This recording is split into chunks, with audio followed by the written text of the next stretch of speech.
Hello दोस्तों, welcome to Ranjit GS centre. दोस्तों आज इस वीडियो में जो है सल्तनत काल के गुलाम वंश के बारे में जितने भी ऑब्जेक्टिव होंगे दोस्तों जो प्रीवियस ईयर में पूछ चुका है उस सभी क्वेश्चन का दोस्तों डिटेल एक्सप्लेनेशन से अध्ययन करेंगे इस वीडियो में। और ये वीडियो दोस्तों गुलाम वंश से संबंधित होगा। सल्तनत काल का प्रथम वंश जो है दोस्तों गुलाम वंश, उससे संबंधित है। तो अगर आप ये वीडियो को पहली बार इस चैनल पर देख रहे हैं तो प्लीज़ दोस्तों प्लेलिस्ट में जाके आप मध्यकालीन इतिहास के सारे वीडियो देख सकते हैं। ये इसका चौथा वीडियो है दोस्तों। और इससे पहले दोस्तों मॉडर्न हिस्ट्री और प्राचीन हिस्ट्री अपलोड कर दिया गया है घटना चक्र बुक का, तो आप जाके उसको भी देख सकते हैं। इसका खासियत है दोस्तों इस चैनल पर इस वीडियो बनाने का कि सब्जेक्टिव और ऑब्जेक्टिव दोनों दोस्तों सेपरेट पार्ट में है।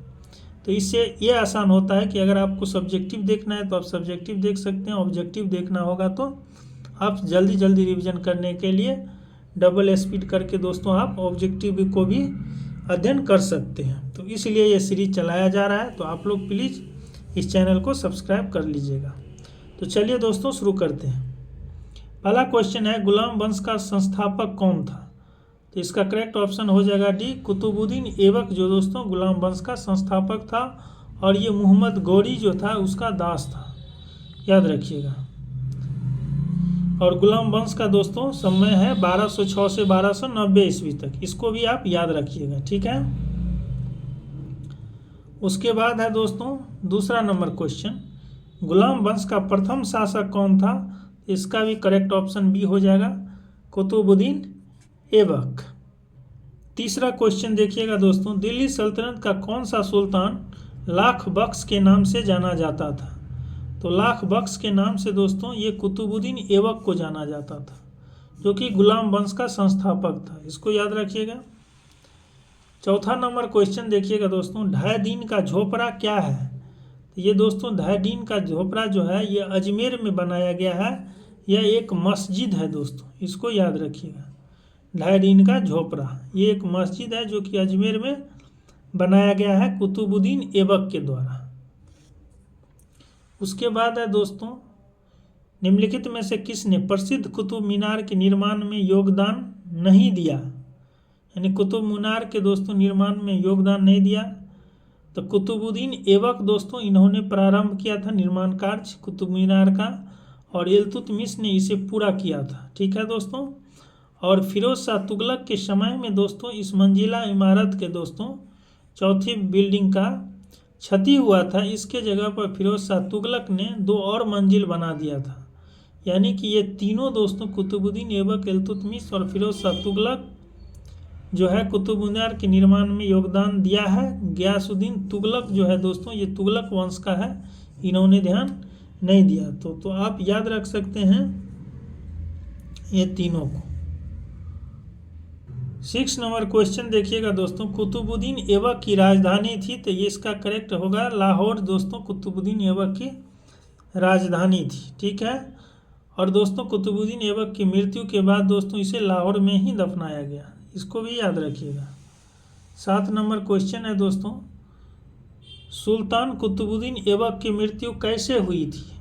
तो इसकी मृत्यु जो है दोस्तों कुतुबुद्दीन ऐबक की चौगान की खेल के दौरान दोस्तों, क्रीड़ा मतलब होता है दोस्तों खेल, यानी चौगान खेल के दौरान अश्व यानी घोड़ा से गिरने के पश्चात दोस्तों कुतुबुद्दीन ऐबक की मृत्यु हो गई थी। तो ये करेक्ट ऑप्शन डी हो जाएगा। कब हुआ था दोस्तों? तो 1210 ईस्वी में, ये डेट याद रखिएगा। आधुनिक पोलो की भांति का एक खेल होता था दोस्तों चौगान का खेल, उसमें घोड़ा से गिरने के दौरान मृत्यु हुई थी, और इसे दोस्तों लाहौर में ही दफनाया गया है, इसको भी याद रखिए। और ये गुलाम वंश का संस्थापक है। 8 नंबर दोस्तों, निम्नलिखित में से किसने दिल्ली को सल्तनत की राजधानी के रूप में स्थापित किया? यानी दिल्ली को दोस्तों सल्तनत की राजधानी किसने स्थापित किया? तो इसका करेक्ट ऑप्शन भी होगा इल्तुतमिश ने। कुतुबुद्दीन ऐबक के समय दोस्तों सल्तनत की राजधानी लाहौर थी, इल्तुतमिश ने दोस्तों दिल्ली को राजधानी बनाया। यहाँ देखिएगा दोस्तों, इल्तुतमिश का कार्यकाल है 1210 से 36 तक। इन्होंने दिल्ली को सल्तनत की राजधानी के रूप में स्थापित किया था। इसके पूर्व दोस्तों कुतुबुद्दीन ऐबक ने लाहौर से ही शासन किया था। इल्तुतमिश ने ही भारत में सल्तनत काल में सर्वप्रथम जो है शुद्ध अरबी सिक्के चलाए थे। और सल्तनत युग की दो महत्वपूर्ण सिक्का है दोस्तों, चांदी का टंका और तांबे का जीतल। चांदी का टंका, तांबे का जीतल, ये जो है इल्तुतमिश ने ही शुरू किया था। चांदी का टंका और तांबे का जीतल। और सिक्का पर दोस्तों टकसाल का नाम लिखवाने की परंपरा इल्तुतमिश के समय ही शुरू हुई। 9 नंबर क्वेश्चन देखिएगा, दिल्ली का वह प्रथम सुल्तान कौन था जिसने नियमित सिक्के जारी किए तथा दिल्ली को अपने साम्राज्य की राजधानी घोषित किया दोस्तों? तो इसका करेक्ट ऑप्शन होगा इल्तुतमिश, बी ऑप्शन इसका करेक्ट हो जाएगा। इल्तुतमिश ही प्रथम सुल्तान था दोस्तों जिसने दिल्ली को राजधानी बनाई और नियमित सिक्के जारी किए।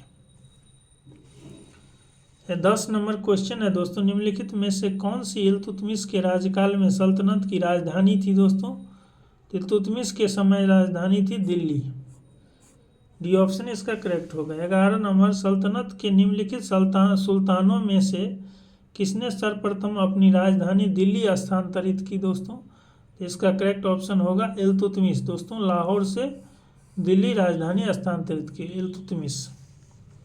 12 नंबर क्वेश्चन दोस्तों, दिल्ली का प्रथम मुस्लिम शासक कौन था? तो दिल्ली का प्रथम मुस्लिम शासक दोस्तों इल्तुतमिश था, जो कुतुबुद्दीन ऐबक का दास था। 13 नंबर क्वेश्चन देखिएगा दोस्तों, गुलाम का गुलाम जो है ये किसे कहा गया है? तो ये इल्तुतमिश को कहा गया है दोस्तों, गुलाम का गुलाम, चूँकि ये कुतुबुद्दीन ऐबक का गुलाम था और कुतुबुद्दीन ऐबक स्वयं गुलाम था मोहम्मद गौरी का, इसलिए इल्तुतमिश को दोस्तों गुलाम का गुलाम कहा जाता है।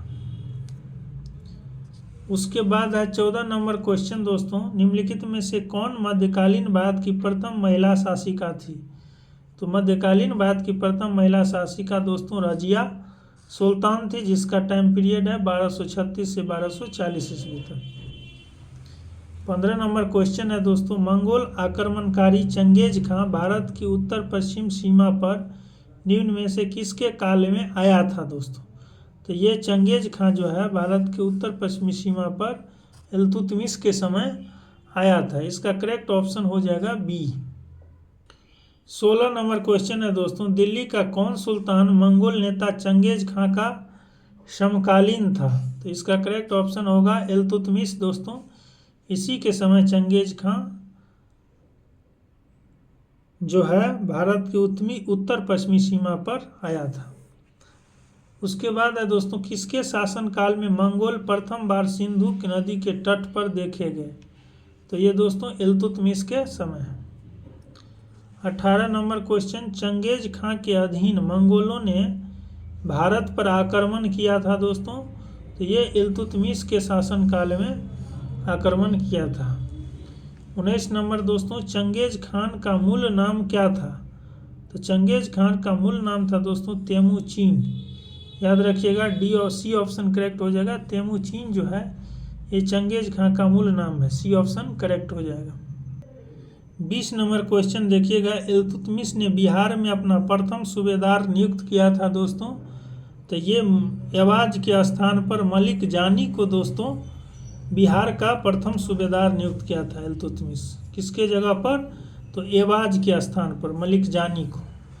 इसका एक्सप्लेनेशन इम्पोर्टेंट है दोस्तों। इल्तुतमिश ने बिहार शरीफ और बाढ़ पर अधिकार कर राजमहल की पहाड़ी में तेलियागढ़ी के समीप हिसामुद्दीन एवाज को पराजित किया और एवाज ने इल्तुतमिश की अधीनता को स्वीकार कर लिया। इल्तुतमिश ने एवाज के स्थान पर मलिक जानी को दोस्तों बिहार का प्रथम सूबेदार नियुक्त किया इल्तुतमिश ने। 21 नंबर क्वेश्चन है, रजिया बेगम को सत्याच्युत करने में किसका हाथ था? तो इसका करेक्ट ऑप्शन होगा तुर्की सरदारों का दोस्तों हाथ था रजिया बेगम को सत्ता पद से हटाने के लिए। 22 नंबर, जिसमें दोस्तों बलबन ने भी सहायता किया था। दिल्ली के सुल्तान बलबन का पूरा नाम डैश डैश बलबन था दोस्तों? तो गयासुद्दीन बलबन था, सी ऑप्शन इसका करेक्ट हो जाएगा। 23 नंबर क्वेश्चन देखिएगा, दिल्ली के किस सुल्तान के विषय में कहा गया है कि उसने रक्त और लौह की नीति अपनाई थी दोस्तों?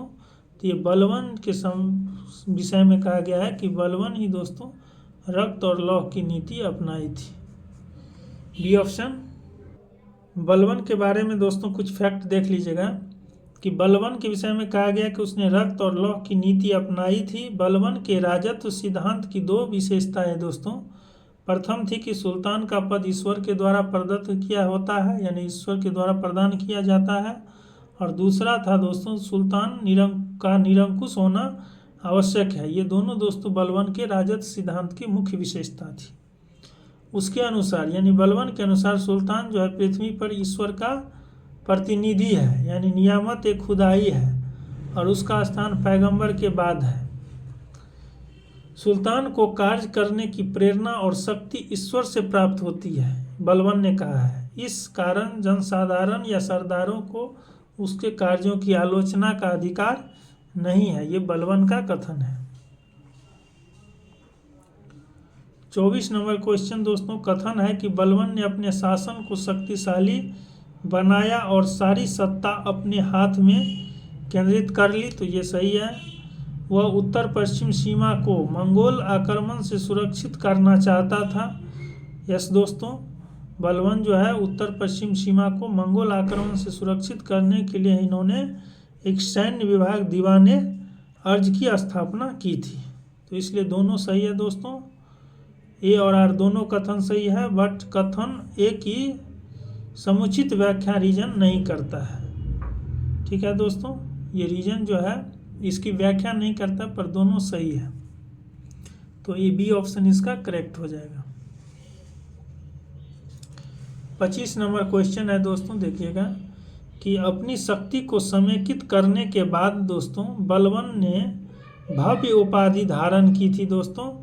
तो ये जिले इलाही की उपाधि धारण की थी। जिले इलाही का मतलब होता है दोस्तों ईश्वर का प्रतिबिंब। जिले इलाही मतलब ईश्वर का प्रतिबिंब, यानी कि अपनी शक्ति को केंद्रित करने के बाद या समेकित करने के बाद बलबन ने जिले इलाही की उपाधि धारण की। ठीक है दोस्तों, बलबन के बारे में है दोस्तों कुछ विशेष फैक्ट देख लीजिएगा। बलबन ने फारस के लोक प्रचलित वीरों से प्रेरणा लेकर अपना राजनीतिक आदर्श निर्मित किया था।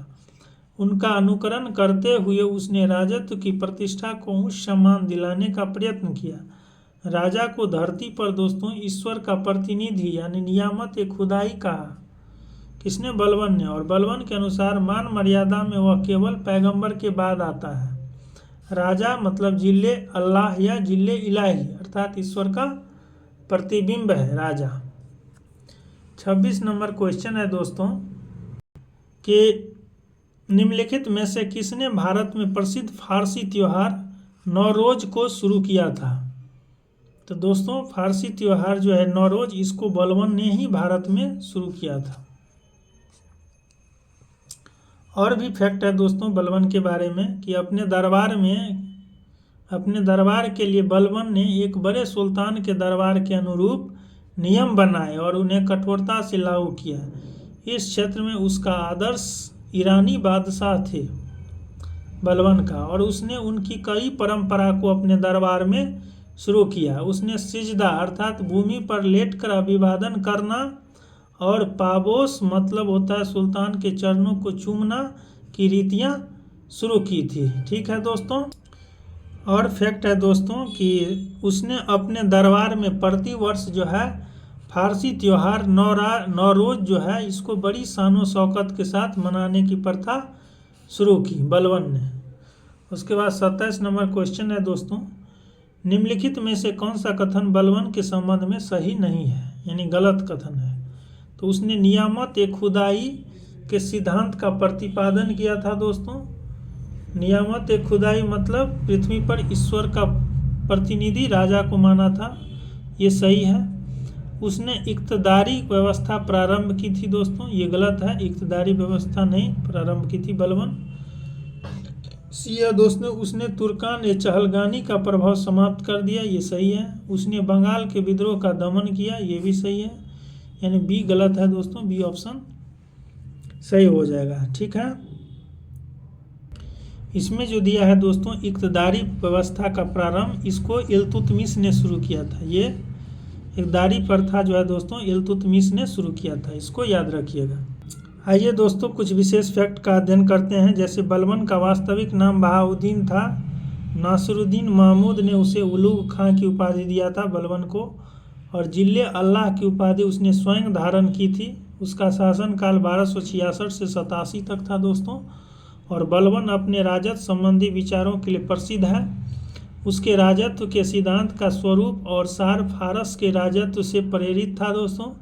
बलबन ने राजा को नियामत ए खुदाई यानी ईश्वर का प्रतिनिधि बताया। सत्ता ग्रहण करने के बाद बलबन ने दोस्तों इल्तुतमिश द्वारा गठित जो था तुर्कान ए चहलगानी, इसको गठन को दोस्तों समाप्त कर दिया। किसने? बलबन के द्वारा। ये इल्तुतमिश के द्वारा शुरू किया गया था तुर्कान ए चहलगानी, जिसको बलबन ने समाप्त कर दिया। बलबन के काल में एकमात्र विद्रोह दोस्तों 1279 ईस्वी में बंगाल के सूबेदार था दोस्तों, याद रखिएगा, बंगाल के सूबेदार था तुगरील खां, इन्होंने किया था बलबन के काल में, जिसे बलबन ने दबा दिया और विद्रोहियों को मृत्युदंड दिया। इक्तादारी व्यवस्था का प्रचलन बलबन ने नहीं दोस्तों, इल्तुतमिश ने किया था। तो याद रखिएगा, इक्तादारी व्यवस्था इल्तुतमिश ने शुरू किया था। 28 नंबर क्वेश्चन देखिएगा दोस्तों। निम्नलिखित सुल्तानों में से किसने गढ़ मुक्तेश्वर की मस्जिद की दीवारों पर अपने शिलालेख में स्वयं को खलीफा का सहायक कहा है? तो दोस्तों ये बलबन ने कहा है, इसको याद रखिएगा कि गढ़ मुक्तेश्वर की मस्जिद की दीवार पर अपने शिलालेख में स्वयं को खलीफा का सहायक बलबन ने ही कहा था। और इन्होंने दोस्तों स्वयं जिले इलाही की उपाधि ग्रहण की। जिले इलाही का मतलब ईश्वर का प्रतिबिंब दोस्तों। यहाँ देखिएगा कि बलबन ने गढ़ मुक्तेश्वर की मस्जिद के दीवार पर उत्कीर्ण शिलालेख पर स्वयं को खलीफा का सहायक कहा है बलबन ने। तो दोस्तों ये जो है गुलाम वंश से संबंधित जितने भी ऑब्जेक्टिव्स था वो कंप्लीट हुआ इस वीडियो में। तो आप लोग इस वीडियो को आराम से देख लीजिएगा। और नेक्स्ट वीडियो में दोस्तों खिलजी वंश जो देख रहे हैं इसका वीडियो आएगा, और इसका जितने भी सब्जेक्टिव थ्योरी होगा दोस्तों और महत्वपूर्ण जो राजा होगा खिलजी वंश से संबंधित उसका अध्ययन करेंगे। उसके बाद दोस्तों इसका नेक्स्ट वीडियो अपलोड होगा। तो आप लोग अच्छे से इस वीडियो को देखिएगा और वीडियो को ज़्यादा से ज़्यादा दोस्तों लाइक कीजिएगा और शेयर कीजिएगा। ठीक है दोस्तों, थैंक यू।